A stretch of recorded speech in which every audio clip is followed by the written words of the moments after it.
नमस्कार दोस्तों, अपने यूट्यूब चैनल पर स्वागत करती है विद्यावती गोरखपुर। हमारे चैनल के नाम है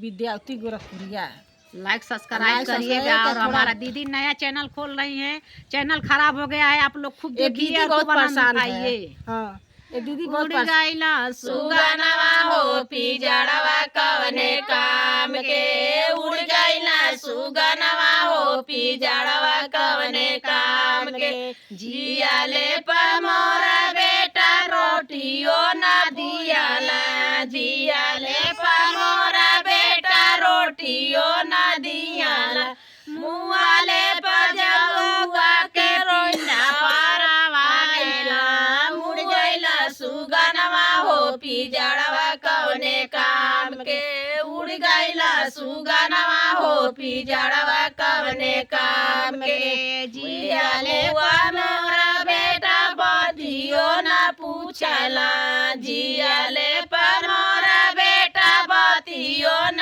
पूछला, मुआले पर बजावा